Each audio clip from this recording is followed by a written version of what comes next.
salaamaaleykum mbokku téléspectateur RDV tey ñu ngi fii ci émission fagaru de ëttu waxtaan diisoo ak weccoo xalaat ci diggante acteur société civile yu ŋànk lii di xeex doomu jàngoro sida ñu koy wax VIH ak lii di sinébar ñu koy wax drogue ci biir askan bi rawatina si ndaw ñi fagaru nag ci ñetti pàcc lañ koy defee pàcc bi ci jiitu muy ganu émission bi ñaareelu pàcc bi di chronique de la semaine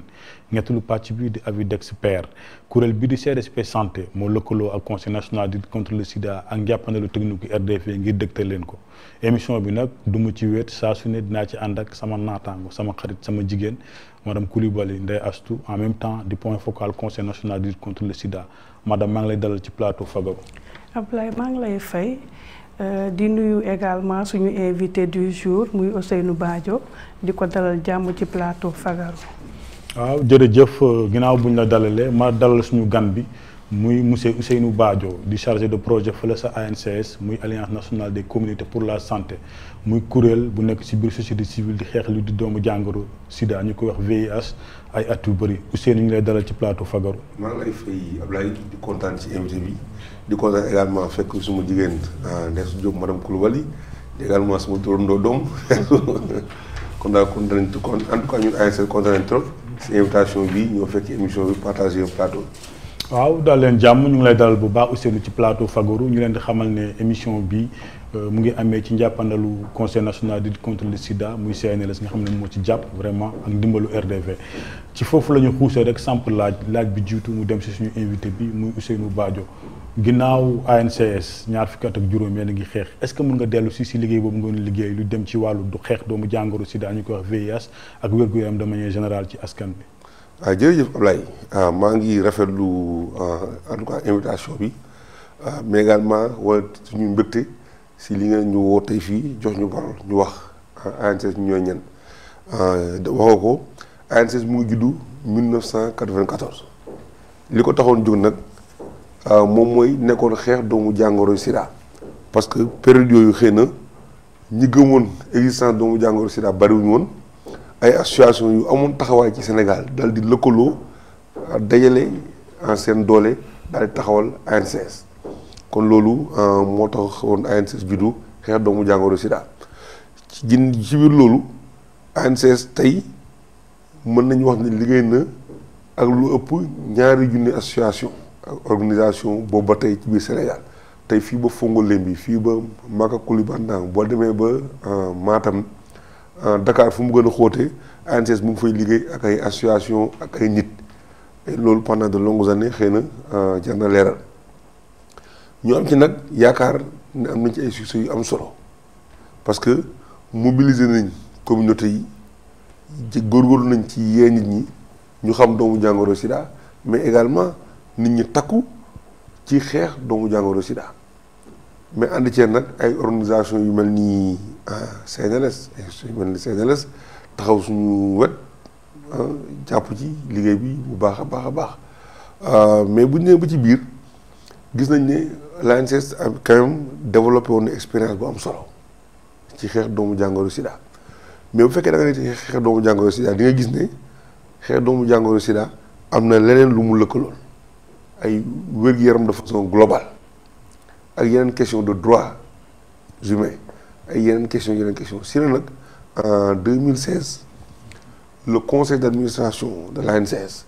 proposé à l'assemblée générale d'ouvrir le mandat parce que xeex nañ doomu jàngoro sida am nañ ci ay suy am solo mais am na yeneen question essentielle yuy interpeller askan yi ANCS comme dañoo taxaw ànd ak communauté yi ànd ak askan yi ñu ne kon nañu fexe nañu ubbee mandat bi bañ a yemati rek ci xeex doomu jàngoro sida waaye ubbi ko di taxaw lépp loo xam ne dafa jëm ci wàllu wér-gu-yaram wàllu santé kon loolu moom mooy ci tënk rek suñu histoire ba ñuy tàmbali ANCS mu ngi nekkoon ANCS tudd alliance nationale contre le sida ba ne ba ci biir ubbi mandat bi ANCS continue tudd ANCS waaye tudd désormais alliance nationale des communautés pour la santé ubbi mandat bu baax ci lañ nag di jël en charge toutes les questions relatives ay questions drogue santé globale la santé de la mère et de l'enfant wér-gu-yaram askan ba tey ji boo gisee suñu taxawaay ci wàllu corona bi nga gis ne loolu ouverture mandat moo ko mën a waral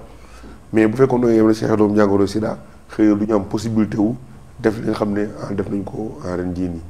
kon loolu la woon compréhension. waaw loolu am na solo ndax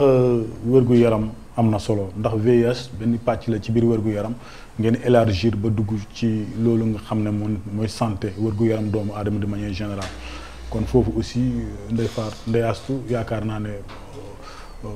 bu dee amoo loo fa laaj aussi ma xuus rek ndax lan moo waral tey taxawaay boobu ngeen ne tey ñun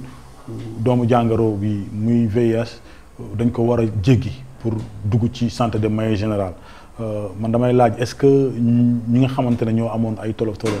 ci wàllu doomu jàngoro Sida bi dañ doon am yeneen doomu jàngoro yu bokkul ak Sida moo tax ngeen dugg ci santé bi de manière générale. waaw xam nga loolu du ñàkk ne suma jigéen ndeesu dina ci sori mais xam nga wax naa ne bu fekkee ne da ngay taxaw ñi nga xam ne dañu am doomu jàngoro Sida wala ngay fexe ba nit ñi bañ a am doomu jàngoro Sida ci biir yëngatu boobu di nga gis ne il y a am na ay problématique yu lëkkaloo ak loolu jafe-jafe ay yu lëkkaloo ay jafe-jafe yu lëkkaloo ak loolu wala sax ni nga war a taxawee mënoo yem rek ci xeex doomu jàngoro Sida faaw nga ubbeeku parce que mbir yi dañoo duggante bu fekkee yow da nga ne Sida rek lay xeex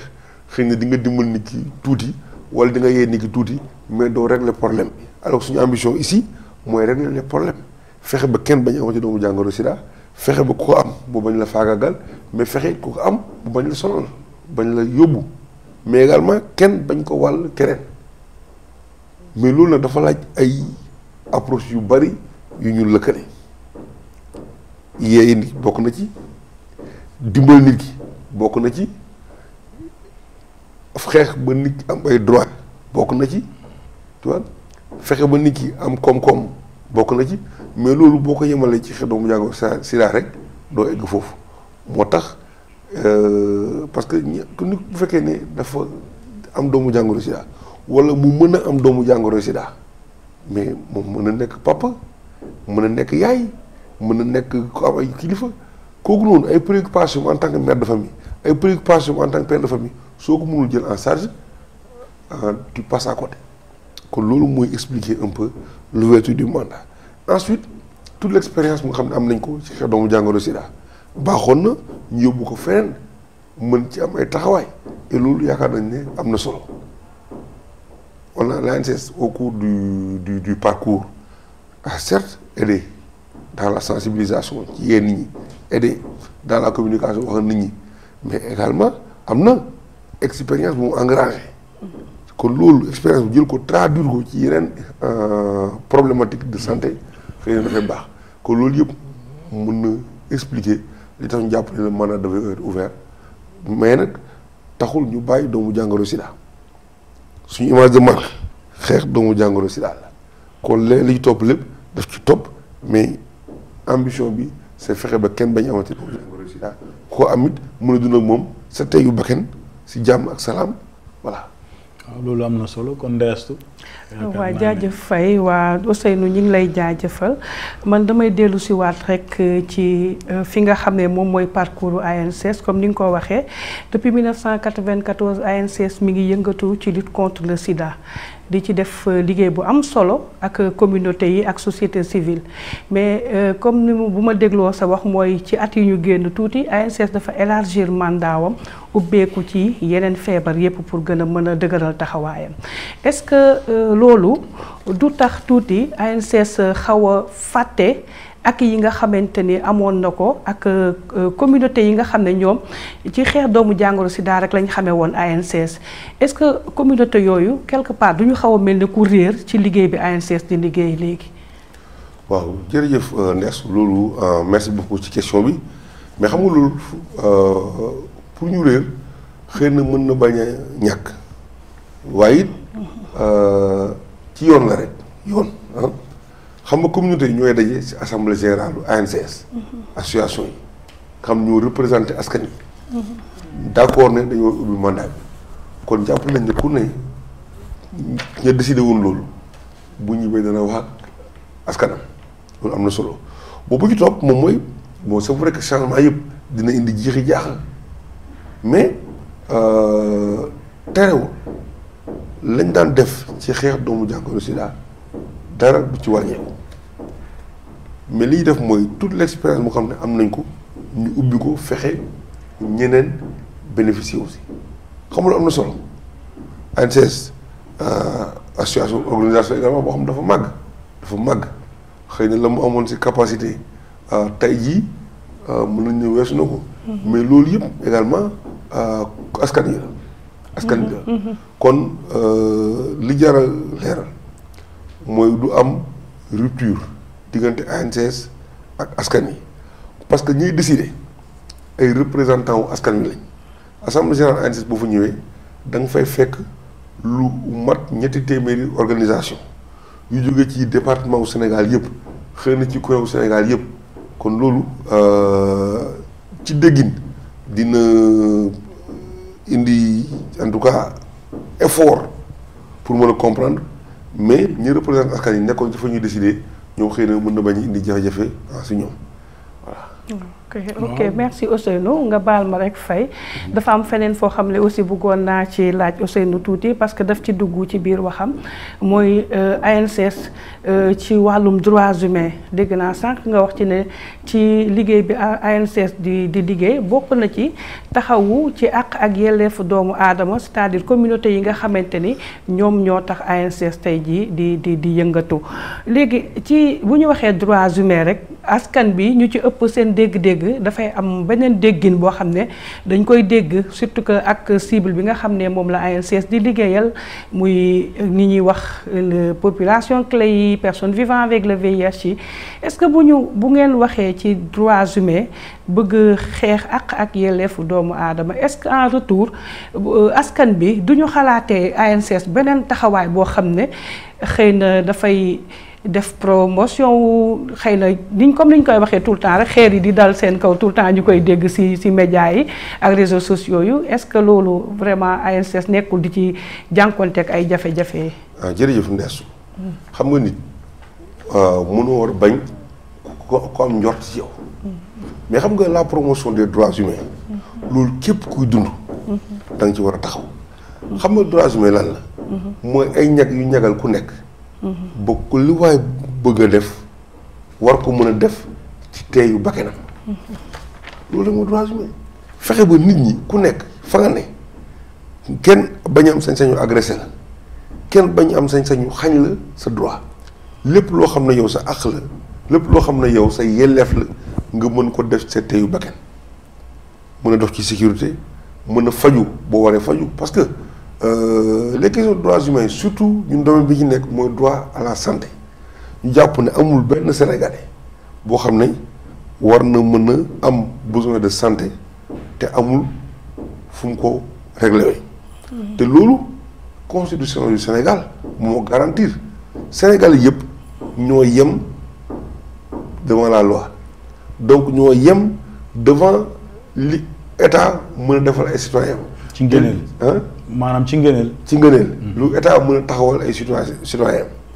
te bokk na ci le droit à la santé donc kenn amul droit xañ kenn faj kon loolu moom mooy taxawal ANSES sur les droits humains gis nga les droits humains bu ko nit ñi comprendre bu baax ñëpp dañuy dund fu ne ci àdduna ci jàmm. parce que bu fekkee ne yow néew doole dafa tax nit mën la agresser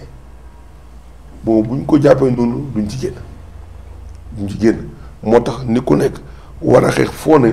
ba képp koo xam ne am na ay àq am na ay yelleef mu mën see jote te loolu nag ANSES foofu ci benn yoon jàpp nañ ne Sénégal yëpp ils sont qu'on dit ñoo yem ci ngëneel ñoo yem ci ngëneel ñoo yem ci lu ñu war a jot ci lu ñu war a jot ñoo yem ci ay àq ñoo am ci ay yelleef xëy na it ñoo bokk ay wareef loolu aussi moo ñoo bokk ay devoir ay wareef mais loolu xëy na leneen la mais ñun li ñu am solo mooy nit ñëpp dañoo am obligation en tout cas ñun am nañ obligation fexe ba képp ku fu waay mën a nekk nga jot say àq jot say yelleef ci wàllu santé ci wàllu koom-koom du ñu nag ay activistes wala ay militants mais nous sommes des techniciens dans le domaine nous faisons de sorte que ne ku nekk am ci li mu ci war a jotee maintenant lu nit ñi di wax yaakaar naa ne dëkk bi ñuy wax par na mais experts yi xanaa pariwuñ loolu wala woow mooy yenn journalistes joxal leen parole joxal leen parole moo tax xëy na coow lu bari mais nag sant yàlla ba tey dëgg voilà loolu am na solo ndax man sax damay dellu si waat ci wàllu askan wi ndax loolu daf may rek ma xuus si ñaareelu laaj bi ndax question droits humains am na solo ndax nit ku nekk war nga am sa lu ñu naan ak yelleef ñu toppatoo ko waaye nag loolu am na beneen waxtaan boo xam ne samp nañ ko ci pour gën ci ñëwaat incha allah man dama gis à chaque fois ANCS seen liggéey dafa nekk ci askan bi yéen les communautés askan bi est-ce que mën nga dellu si foofu tuuti par rapport ak taxawaayu askan bi ndax moo jur résultat yi ngeen am tey ci ñaar fukki at ak juróom yi liggéey bu ngeen am résultat bu ngeen am ci liggéey bu ngeen doon def ci xeex li doomu jàngoro sida ñu koy wax VIH. waaw Ablaye jërëjëf xam nga relation wu ANCS ak askan wi xam nga dafa am benn borom xam-xam bu mag su ma juumul Gandhi la Mahatma Gandhi dafa doon wax ne lépp loo may defal te boole woo ma ci dafa mel ne dama may yàqal. parce que yoo xam tout ce que tu fais pour moi si tu le fais sans moi tu le fais contre moi. xam nga loolu moom mooy tekki suñu taxawaay nekkuñu dañuy def pour askan wi waaye dañuy ànd ak askan wi def. xam ndax loolu du yaa ngi ko nekkul ANCS taxawul askan wi mais dafa taxaw ci wetu askan wi. ànd ak moom. loolu moom mooy suñu taxawaay xam nga maa ngi wax léegi ne bu ñu décider ouverture du mandat c'est l'assemblée générale moo koy décidé mais l'assemblée générale ñi noo composé mooy ay représentants askan wi ay organisations ñoo fay dajee xam nga loolu nag c'est important dans le développement c'est-à-dire la parole aux communautés parce que xam nga. kàddu gi ci askan wi waaw kàddu gi askan wi. xam nga nu état di doxee. c'est le président de la République moom mooy définir la politique de la nation. mais loolu état doxee donc loolu des décisions viennent d'en haut vers le bas mais dans la pratique communautaire. waaw waaye ci nu koy waxee si pratique communautaire yi yaa ngi action communautaire. jëfin bi quoi. action communautaire. action communautaire lu tudd xaw ma nag ñu koy wax ci wolof. mais daal dégg naa benn borom xam-xam mu doon wax lu xaw a niróol xam li nga bëgg defal ko sa bopp su ma juum Cheikh Yérim Seck la xam nga loolu. am na solo c'est-à-dire que askan wi war nañoo xam li ñu bëgg defal ko seen bopp. si l'État bu fekkee day fonctionner sur la base de la décision donc des lois askan wi day fonctionner sur la base de l'initiative jéem dëgg kon loolu noonu si loolu ngay comprendre taxawaay ANCS suñu décision dooy décision yu jóge ci kaw président conseil d'administration directrice wàcc non c'est pas ça c'est que la parole est donnée aux communautés quand elles vont définir des orientations ANCS nag organe technique bi daal di ci taxaw kon loolu ngay déggee. xàccandoo dóorandoo. waaw. xàccandoo dóorandoo je crois que loolu. am na solo daal loolu am na solo Ndeye Astou am na. ok Faye waaw je pense que question bi nga ko posé mun nañu wax ne que turu ANCS rek tekki na loolu parce que bu ñu nee alliance des communautés pour la santé c'est-à-dire structure bi c'est une alliance boo xam ne communauté yëpp xëy na ñoom ñoo ko taxawal. pour que mu mën a am taxawaay bu dëgër bi nga xamante ni mi ngi koy taxaw tuuti rek ma laaj Ousseynou. Comme alliance des communautés la communauté bi dafa large donc est-ce que mun nga revenir tuuti ci ñan ñooy cible ANCS les cibles prioritaires de l'ANCS. waaw xam nga alliance des communautés ay cibles c'est les communautés. askan wi mais maa ngi wax sànq la question des droits humains xam nga ci biir askan wi. ku nekk am nga droit à la santé. man mii sama droit à la santé. L'État doit faire de sorte que l'État war na góorgóorlu ba su ma li ma moom sama wér-gu-yaram ma jot ci mais xam nga man dund ma man rek damay dund ak ko ak ñeneen ñu war a mën a wàll ma war leen mën a wàll ay doomu jàngoro moo tax bu fekkee dañuy prévenir doomu jàngoro dañ ko war a prévenir si ñëpp jël ñëpp soo ko deful da ngay daanu xam nga tey Covid bii nii bu ñu ne woon dañuy fexe ba ñii ñu prévenir ko ñee ñu baleen du dox tey boo xool ba ñu commencé Chine ba mu amee ñu bëri dañ jàppoon ne problème mu Chine la. nañ leen fa bàyyi. fa lay yem ku ne jël say doom yóbbu sa dëkk. mais gis nañ tey àdduna bi la wër. kon loolu moo ñu delloo si la problématique du ciblage au niveau de l'ANSS xam nga tey doomu jàngoro sida mi xam ne moom mooy suñu talon d'Achille maanaam foofu la ñu teg suñu tànk. ñu ngi ko gën a gis si xëy na ñeenti groupe moom mooy góor yi nga xam dañuy ànd ak seen moroomu góor. loolu nag bu ñu koy wax waxuñu ñi nga xam ne dañoo am ay aspect jigéen noonu waxuñu loolu ñoo xam ne dañuy sëy ak seen moroomu góor. di sëy ci ginnaaw. si ñoom bari na fa. bari na it si jigéen ñi nga xam ne dañuy génn guddi jigéen ñi ñu guddi ak bëccëg guddi ak bëccëg voilà dañuy génn bokk na si ñoo xam ne également dañuy consommer drogue te di ko jam Sénébar bi mais bokk na ci également ñi nga xam ne dañoo nekk ci kaso yi mais xam nga boo xool ñi nekk ci kaso yi ñu si ëpp xëy na soro ñetti groupe yi ma njëkk a wax maanaam góor buy ànd ak moroom góoram jigéen buy génn ak ko xam ne dafay jamu drogue du dëgg léegi nag ci biir loolu mais ñu gis ne ñooñu non seulement amuñu accès ni mu waree ci santé waaye it lii ñu am ay jafe-jafe te ñooñu noonu nekkuñu ay nit ñoo xam ne dañuy dund à côté si dëkk lañ bokk parce que tey da ngay gis nit mën doo ko laaj ndax da ngay yaay sa bopp da ngay gis nit doo ko laaj ndax da ngay ànd sa moromu góor da ngay gis nit doo ko laaj ndax da ngay consommer drogue bu ñuy jamu donc ñëpp ay dina ñëpp te ñu baaxoon nañ fii bu nit nekkee ci kër xaw a am ay comportement yoo xam ne xawuñu ko sopp ci kër gi nañ ko takkal jabar wala ñu ko wutal jëkkër xëy na changé bu fekkee ni dafa nekk si kër xëy na bu commencé di génn ñu jaax soupçon day yaay boppam nañ fexe ba am jëkkër boo amee jëkkër dina changé bu fekkee nit dafa nekk di jamoo sinébar wala mu koy tux wala muy def leneen nañ ko wutal soxna wala nañ ko wutal sëriñ xëy na bu amee jëkkër dina changé du dëgg mais bu fekkee ne kooku ba muy dem bay am jëkkër wala muy dem bay jël soxna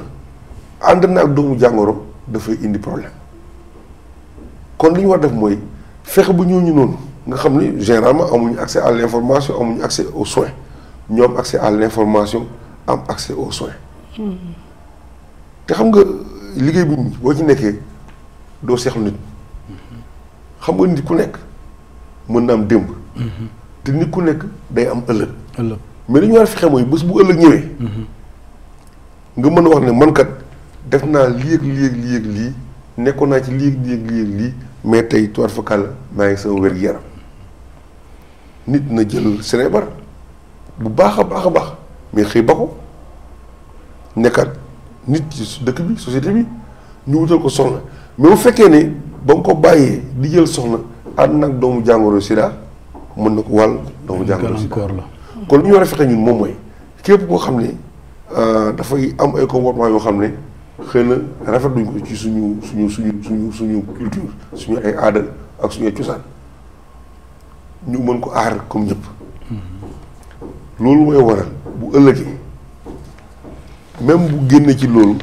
mu mën rester ak wér-gu-yaram loolu kon cible yooyu c'est des cibles prioritaires à l'ANSS mooy les populations que moo ñuy wax ñetti ñu ma noonu góor buy ànd ak moroom jigéen buy jaay boppam ak ñuy drogué di dafay jamu ak ñi nga xam dañu nekk ci kaso yi parce que ñun kenn mënu leen def leneen ay Sénégal lañ comme ñun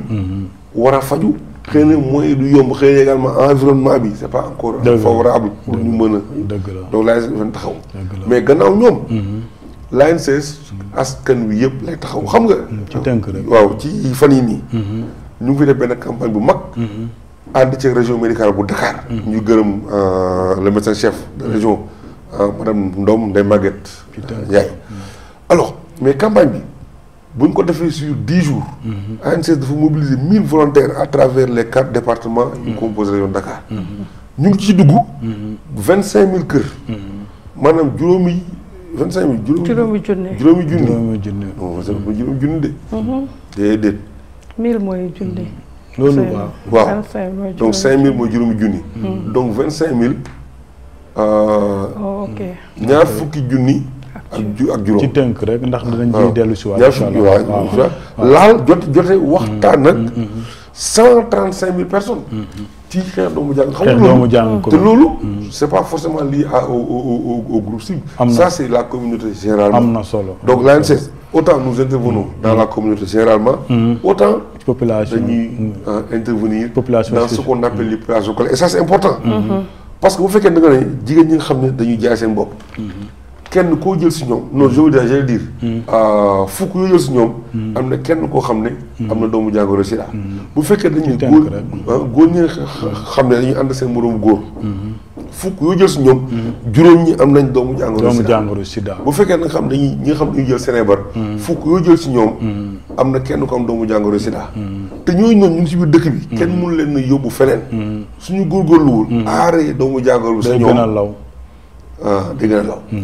et loolu c'est une stratégie bien connue de confinement voilà ñu leen am na solo ñu leen di xamal ne rek yéen a ngi ci ba léegi ci biir émission fagaru tey ñu doon am mbégte ak kontaante di dalal kii di Ousseynou Badio muy chargé de projet fële sa ANCS muy Alliance nationale des communautés pour la santé loolu rek moo may ma xuus si ñetteelu laaj bi ndax ñëpp xam nañ ne drogue bu ñu jàmm nekk na programme boo xamante ni ko njëkk indi Sénégal muy récipiendaire principal tey est-ce que mën nga dellu si programme RDR boobu nga xamante ne moom la ANCS di liggéey ci wàllu xeex lii di ñuy drogué wu di ko jàmm. très bien merci beaucoup Ablaye loolu dina ma naa ci sawar xam nga loolu aussi am na cosaan xam nga ay 2007 déjà 2007. ANCS commencé woon na gis ne mais si ñi nga xam ne am nañ doomu jàngoro si am na suñu bëri ñoo xam ne dañuy jamu drogue te boobu Sénégal sax xëy na jàppoon nañ ne jam ko drogue amu fi parce que Sénégal ba 2010 jam ko drogue amu fi wala boog fësul woon mais ñu taxawul ay seeti ay nit ñoo xam ne dañuy jamu drogue gis leen waxtaan ak ñoom ñu jéem ñu yóbbu seen ay morom ñu waxtaan ak ñoom seen ni ñuy fexee ba ñu mën a fagaru aar seen bopp mais également aar seen i soxna aar seen i sëriñ parce que c'est extrêmement important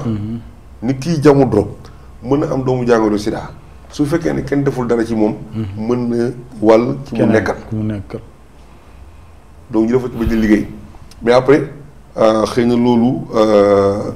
waaw c'était une action communautaire ñu pousse ba 2010 ci la conseil national de lutte contre le sida dans son plan stratégique gis ne ñi nga xam ne kon dañuy jamu drogue problème lañ boole leen si population clé yi maanaam si ñi nga xam ne si ñoom la ñu gën a gis doomu jàngoro bi bari parce que Sénégal quand même si population générale bi doomu jàngoro bi xam nga bariwul mais fi groupe yoo xam ne mooy ñu waroon sànq si ñoom la gën a bari léegi nag en 2011 moo am benn enquête bu ñu def Sénégal enquête boobu sen génnee ne Sénégal kat gis nañ fi lu mu néew 1324 consommateurs de drogue maanaam junni ak téeméer ak ñaar fukk ak ñeent ñoo xam dañuy jamu drogue wala ñu koy fóon mais si biir ñooñu ñaar fukk yoo jël non wala téeméer boo jël am na juróom-ñeent yi ñoom amee nañ doomu jàngoro sida xam nga loolu c'est extrêmement important mais si biir ñooñu également am na ay études yu wane comme ANCS def na benn étude bu wane ne juróom-ñaar fukk si ñooñu noonu téeméer boo si jël juróom-ñaar fukk yi dañuy ànd ak ay jigéen sans utiliser te du ñu fagaru am na si ñoo xam ne également dañuy jamu di weccoo ay puso yi pengu yi daal te xam nga loolu dafa jàll deret bi donc mën na indi problème loolu am na solo léegi nag am na yeneen information yu gën a xóot loolu mais à part de ce moment la gars yi jàpp na ko il faut une intervention sérieuse forte boo xam ci groupe yooyu dinañ ci dellu si waaw dinañ ci dellu si jërëjëf Ousseynou Badio loolu rek moo ñu may ñu xuus ànd dem xooli élément bi ñu defi woon reportage Piat boo ko xoolee mooy centre bu njëkk fii ci Afrique bi ñu ko ubbee c'était en décembre 2014 mais activités yi mi ngi commencé en 2015 février mais fii boo ko xoolee ñëpp ñi nga xam ne dañuy jël Sinébar may ci wàllum drogue nag dafa yaatu ndax am na ay drogue yu bëree bëri yi nga xam ne ni bu mu ci mënti doon rek boo ñëwee fii ci CEPIAT daañu la dalal aw la ci yoon bi ngay aw ba ubbi la fi dossier faj la ci anam yi mu gën a baaxe ak nu mu gën a rafete fii maanaam activité yi dafa bëri parce que malade bu njëkkee ñëw dafa am benn circuit bu ñuy aw accueil bi lay def ñëw ñu jël turam ak santam ak adresse am ak fu mu dëkk ak numéro téléphone am laaj ko moom ki nga xam ne ne wóolu na ko mu mën a séq ak moom information yi ñu koy laaj su jógee foofu dañ koy orienté mu dem infirmerie su demee infirmerie foofu tamit am na fa ay activité muy soins infirmiers maanaam dañ jël sa tension seet sa suukar ndax amoo suukar sa jabet ndax amoo suukar seet aussi sa saw ndax ban drogue ban Sineban ngay jëfandikoo ko defee ñu ubbi le dossier mais yooyu yëpp ci médecin bi moo koy wax infirmier bi mu def ko dañ fay def aussi ay soins infirmiers ay pansement ak ay injection ak ñëpp parce que si ñoom am na ñi nga xam ne dañuy piqûre lu dëgg bu di weesoo loolu am na aussi activité consultation bu ñu la consulter ba pare bu fekkee yow da nga war a jël méthadone léegi après da ngay jàll ci foofu ci foofu cadre bi ci fi ñuy joxee méthadone en dehors de ça bu fekkee ne inclure na nag am na ay activités yi nga xam ne ni moom la ñu di defal fii muy ci góor ñi muy ci jigéen ñi bu dee ci jigéen ñi am na ay groupe de parole jigéen yu ñuy seet ñu tànn leen par groupe fukk wala fukk ak juróom ñu waxtaan ak ñoom ci lépp ci feebar yi ak nu ñuy mën a moytandikoo surtout ci feebaru sida ak ci feebaru hépatite kama cee mucc ci weesoo loolu nag am na beneen activité bu nga xam ne fii dañ ko planifier altine bi am na activité sport fan ñuy tàngat seen yaram talaata bi am na activité bu ñuy wax batik mooy loolu dessin yooyu ñu def ci tissu yi di ko peinture pour ñu mën ci am ay kii comme tube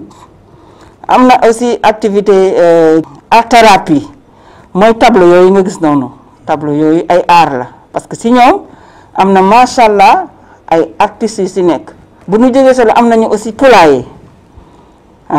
gis nga poulailler bi dañ doon am chaque 2 mois chaque 3 mois ñu dugal benn lu ma 300 poussins ñoom ñoo koy toppatoo saytu ko ba macha allah hôpital beeg CRC ak Sénélès ak ANC sax fi lañ daan ñëw di wër si ginaar parce que ginaar bio lañ am. boo demee aussi ci jardin bi dañ fay jiw ay salade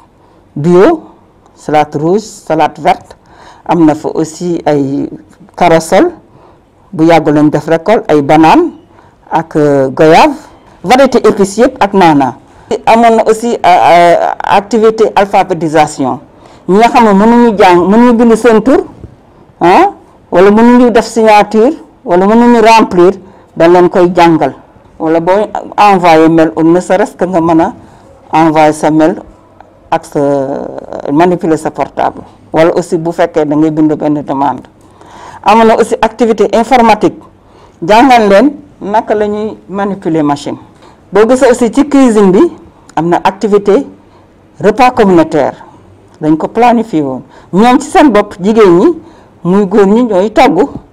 bu ñu toggoo ñoom ñi seen kër ñooy bokk lekk. am na aussi activité de réduction des risques muy waxtaan bi ñuy waxtaan ci wàllu aar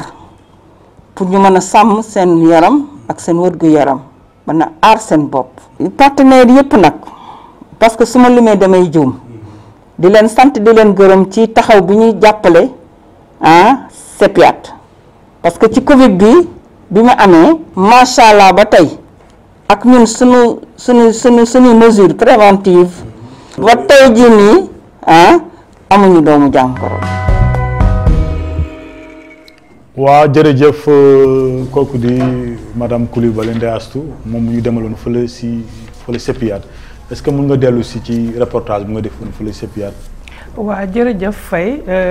maa ngi profité également di jaajëfal ñi nga xamante ni ñoom lañ fekkoon ci centre boobu di centre de prise en charge des consommateurs de drogue injectable di premier centre bi nga xamante ni ubbi nañ ko pour mën a jàppale ñi nga xamante ni dañuy jëfandikoo sinébar ak li nga xamante ni moom mooy jamukaay di ci jamu muy centre boo xam ne mi ngi nekk ci biir hôpital Fann ñu tijji ko le 1er décembre 2014 ci ndimbalu ay partenaires yoo xamante ni mun nañu wax ne tey conseil national de lutte contre le sida bokk na ci alliance nationale des communautés pour la santé bokk na ci ak yeneen partenaires yoo xam ne ñoom ñoo taxaw lëkkale seeni doole ba tax tey centre boobu daal di taxaw ci biir centre boobu nag bi ñu fa demee fekk nañ fa madame Bousso di surveillante mais également di assistante sociale bi nga xamante ni mi ngi ci biir centre bi di jàppale ñi nga xam ne ñoom ñooy patients yi fay ñëw ci wàllu xel dalal seen xel gunge leen également pour que seen faju bi ñu fay faju ñu fajoo ko ak xel mais aussi ci biir sutura bu nu mu gën a màggee madame Bousso bi ñu waxtaanee ak moom xamal nañu ne que ñi nga xamante ni ñoom ñoo nekk foofu di faju am na benn médecin boo xam ne somaticienne la moom moo leen di jël en charge ci wàllu seen wér-gu-yaram di leen faj am na garab bu ñu leen di jox bu ñuy wax méthadone boobu dafay wàññi seen bëgg-bëgg ci wàllu drogue bi comme ni ngay amee envie di jël drogue bi dafay nekk benn genre médicament de substitution bu xamante ni dafay mel ne dafay remplacer drogue bi ba nga xam ne dafay wàññi bu baax a baax li ngay utiliser drogue bi. am na également benn médecin addictologue psychiatre boo xam ne dafay liggéey ci seen wàllu xel di tàggat parce que bu ñu nee jëlum sinébar rek du kese ay problème mu santé wér-gu-yaram ci sa yaram lay def mais lu ci ëpp ci feebar bi ci problème mu xel bi la ndax boo tàqalikook sa xel rek xëy na lu bëree bëri da nga koy def te doo ci rendre compte yu demee ne que tey li nga xam ne moo gën a waral tey teewaayu suñu invité di Ousseynou muy jëlum seringue li di ko bokkante ci seen biir xëy na loolu xel mu xawuta kii noonu moo tax ñu koy def te loolu mën a indi lu bëree bëri ci wàllante doomu jàngoro sida bi ci seen biir donc dinañu ñëwaat ci médecin addictologue bi dinañ ñëwaat ci moom ci kanam mais également bi ñu waxtaanee ak madame Bousso gis nañ ne que du wàllum faj rek ci wàllu wér-gu-yaram ak xel moom la waa centre bi di yëngatu centre bi également ñi ngi gunge consommateur de drogue yooyu pour que rek ñu mën a tamit yëngu ci leneen mooy duggaat ci biir société waaw duggaat ci biir société bi intégré ci biir société bi ba tax na ñu leen di former di leen jàngal ay métier lu mel ni que tey ay dessiner ay tableau d'art yoo xam ne dañ koy génn jaayaat ko ci biir société bi mu am revenu boo xam ne dafay ñëwaat ci ñoom pour que ñu mën a am loo xamante ni dinañ ko dundee dinañ ko mën a yóbbu ci seen njaboot dina leen mën a dimbale ci wàllu koom-koom. gis nañ fa tamit poulailler. waaw foofu tamit gis nañ fa poulailler dañuy def dañuy élever ay ginaar te buñ ko élever tamit du ñu wax buñ ko jaayee koom-koom boobu di ci ruuse day ñëwaat ci ñoom. du ñëwaat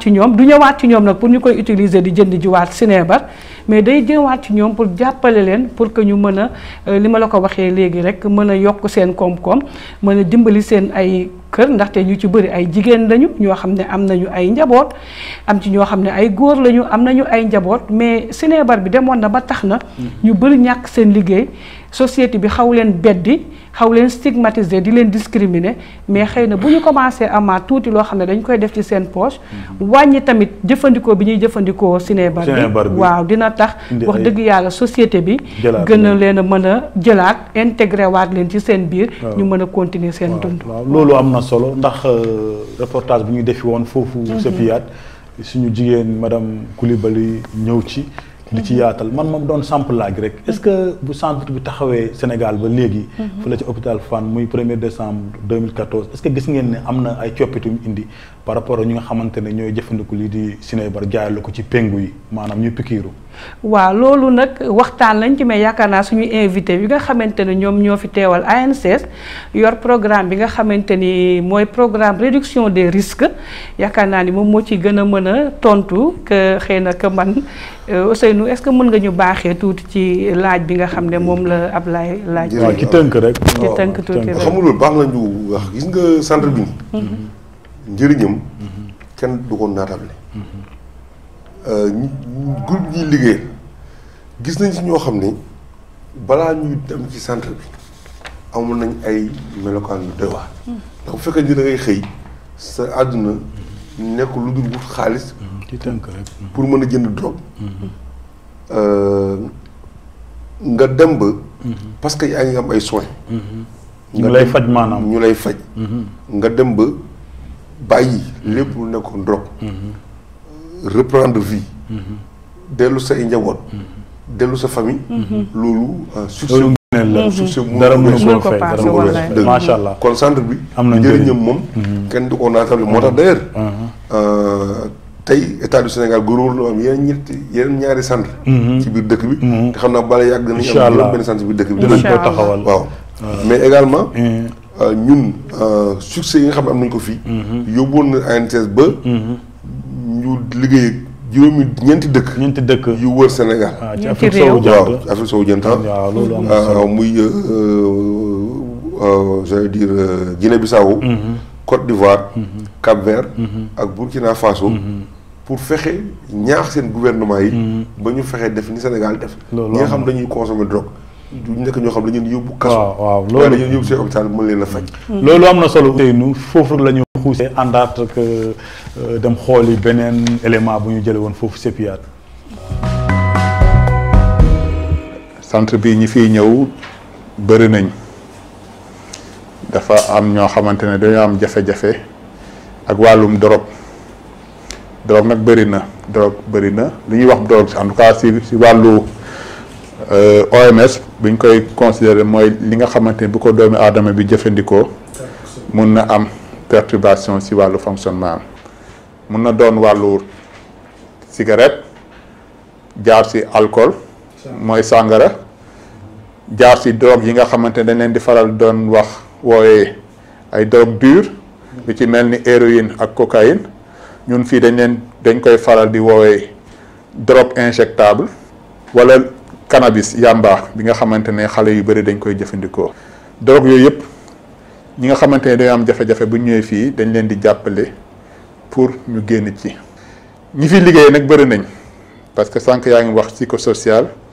mais médico psychosocial lañ war a wax parce que fii am na ay médecins psychiatre addictologue man ci laa bokk am naa fi ay naataango yu fi nekk am na fi ay infirmiers am na fi ay assistants sociaux amoon nañ fi aussi ak psychologue aussi ñi nga xamante ne dañ fiy liggéeyee jàppale ñuy jëfandikoo drogue pour ñu bàyyi ko. en fonction de nit ki drogue bu muy jëfandikoo ci la niñ koy fajee di war a jaaree parce que drogue bu nekk ak nañuy jàppalee nit ki lépp solo mooy. par exemple pour ñi nga xamante ne ñooy jëfandikoo li ñuy wax drogue injectable sànq nee naa la héroïne la ak cocaïne ñooñu surtout ñuy jëfandikoo héroïne dañoo am fii lu ñuy wax programme méthadone bi ab produit la boo xamante ne nit ki bu ko jëlee dina ko dimbale ba dootul soxlaati jëlati héroïne d'accord te benn yoon la koy jël dina ko dimbale aussi ba nit ki aussi bokkaat ci biir société bi ndax kiy jëfandikoo genre drogue yooyu noonu dalay sonnal ba doo mun a dund comme nit ñi ni ñuy dundee te mun na la yóbbu ci ay tooxi doona yu ci mel ni agression violence wala délinquance donc ñooñu bu ñuy jël méthadone bi en général da nga leen gis ci dellusiwaat bokkaat ci société bi ñenn ñu ngi liggéey ñenn dem nañ sax ba am seeni soxna. am na ci loo xamante aussi donc psychosocial si ci wàllu xel mu aussi parce que nit buy jëfandikoo drogue en général am na lu tax mu koy jëfandikoo ñun ci suñu wàllu liggéey dañuy xool lan moo tax ngay jëfandikoo drogue te ci loolu nag la ñuy jéem a agir est-ce que ay jafe-jafe àdduna la. est-ce que yow ni nga bindoo la ni la yàlla bindee parce que nit ku nekk ak. na ko yàlla bindee am na ñoo xam bu ñu amee problème de la vie duñ ko mën a dékku ba dañuy jël drogue pour fàtte ko am na ñoo xamante ne sax bëgg ci seen bopp mooy tax ci seen bopp point tax ñu dem jëfandikoo drogue. donc ci yooyu la ñuy laajte ba buñ ko xamee ñu xuus si ak ay techniques yoo xamante ne ñun jàng nañ ko pour jàppale nit ki ba bu nekkee si tooxu doona yooyu noonu du soxla ci jëfandikoo drogue mais leneen lay jëfandikoo comme ñëpp lu si mel nii xool naka lay gérer régler problème boobu noonu ba dépasser ko sans pour autant mu mun a jël mu dem jëfandikoo drogue. waaw jërë ngeen jëf ginnaaw bu ñu dellu see fii si plateau Fagaru seetaan élément bu ñu madame Coulibaly Ndeye Astou jëlee fële sa CEPIAT madame élément boobu lu mu doon wax muy ñaareelu kii bi. waaw jërëjëf Abdoulaye foofu tamit rencontré nañu docteur Ibrahima Ndiaye di médecin psychiatre mais également addictologue comme junj naa ko sànq bi may wax ci chronique bi docteur Ibrahima Ndiaye dafay faj ci wàllum xel. ndax bu ñu nee jëfandikoo sinébar rek sinébar nit ki koy jëfandikoo sa xel lay njëkk a attaqué xel mi lay njëkk a nasaxal su xel mi naxasee après yaram bi soog ci topp moom mooy indi yenn comportement à risque yi nga xamante ni kiy jëfandikoo sinébar da koy am donc moom liggéeyam mi ngi màcc ci faj xel mi ba nga xamante ni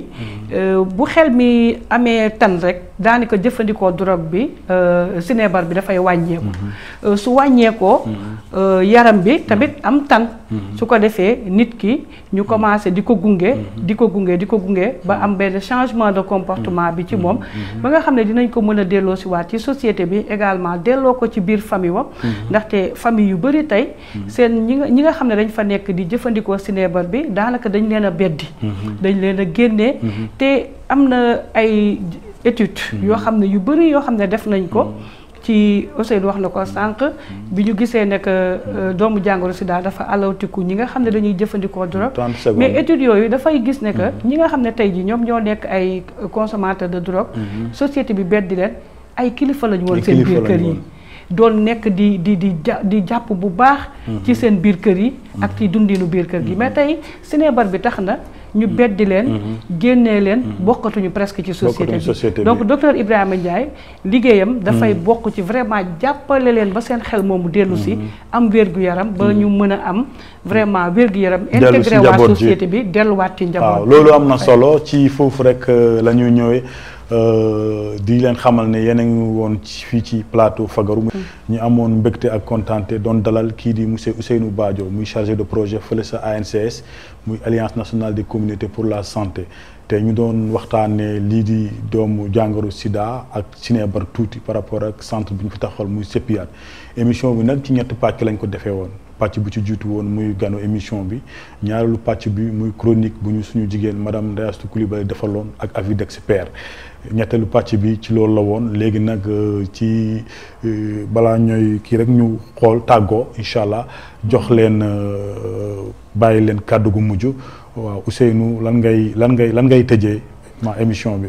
jërëjëf Ablaye man damay remercier suma ay responsable suñu président conseil d'administration Aya Rokhaya Nguer mais également Adja Maguette Mbodj di directrice su ANCS. ANCS nag ay jigéen ñu ko jiite. loolu moom. xëy na suñu chance la. alors mais également toute l'équipe de l'ANCS. mais du bëggoon nga may benn parenthèse bu ndaw rek ma gërëm. tous les volontaires qui ont travaillé aux côtés de l'ANCS. dans le cadre de cette campagne Covid. dans la région de Dakar. mi volontaires yi à travers la région. nga xam ne def nañ liggéey bu am solo. liggéey bu am solo. xam nga ci fukki fan. boo ci mën a fexe ba laal si 135 personnes. waxtaan ak ñoom si wàllu doomu jàng. 135 000 lu waxtaan ak ñoom si. am na solo. dafa laajoon liggéey suba liggéey ngoon liggéey guddi liggéey bëccëg. remercier am na solo. mais également remercier suñu partenaires yëpp njëkk ci CNLS. nga xam ne vraiment docteur Safir Thiam ak toute son équipe. également la région médicale de Dakar Yann Maguette. et le professeur Niang xam ne vraiment avec lui on a fait des choses merveilleuses en fan yii nii voilà remercier la RDV merci beaucoup. waaw loolu am na solo jërëjëf kii di suñu gan muy Ousseynou Badio foofu laay xuusee rek tamit Ndeye Astou madame Coulibaly yow mu ñu defaloon liggéey bu am solo boobu lan ngay daanale ci émission bi. waaw fay xanaa di la jaajëfal rek di jaajëfal également suñu invité Ousseynou Badio comme ni mu ko waxee sama papa turando sama xarit fii boolewuñu plateau bi boolewuñu mais également di jërëjëfal sama secrétaire exécutif di sama patron docteur Safietou Thiam ak toute l'équipe de communication ak CNLS yépp ci confiance bi nga xamante ni am nañ ko ci man pour ma mën a teewal fii tey CNLS ci biir plateau wu Fagaru ci biir RDV maa ngi lay jaajëfal bu baax. waaw jërëjëf Ndeye Astou madame Coulibaly kontaan nañ ci liggéey bi macha allah ñu leen di xamal ne tey vraiment ni ma mel solo bu yanj bi macha allah yére bi ñu ko ñaw mooy fashion Kumbista Kër Massar cité Aïnou Madi villa numéro 1412 numéro téléphone yi di 78 521 58 43 ak 77 927 16 67 foofu la ñu jaar rek tàggu téléspectateurs yi di gërëm ñëpp invité bi monsieur Ousseynou Badio ci taxawaayam ANCS vraiment ci ñëw bi disponibilité macha allah liggéey bu rafet na di gërëm aussi kii di madame Coulibaly Ndeye Astou ci taxawaayam ci liggéey bi macha allah du ñu fàtte nag ne émission bi CDSP santé muy kuréel bu yëngu ci wàllu wér-gu-yaram rawatina ci xeex doomu jàngoro Sida moo lëkkaloo ci ndimbalu conseil national de lutte contre le Sida mooy CNLS ndax olof Njaay nee na pecc liir bu neexee yaa jaatee sa mbagg ya kon CNLS jaaraama yéen RDV aussi jaaraama yéen ci côté technique bi ndax lii ñuy wax muy génn lii ñuy wax ngeen koy dégg seen dimbalam ak seen xarañ ñu remercier les hommes de l'ombre muy caméraman bi équipe technique bi ak montage bàyyiwuñu kenn ak rédaction bi kon nag ñu ngi leen di jox dig daje ci beneen numéro Fagaru ci beneen émission jërë ngeen jëf kenn du yéen alhamdulilah.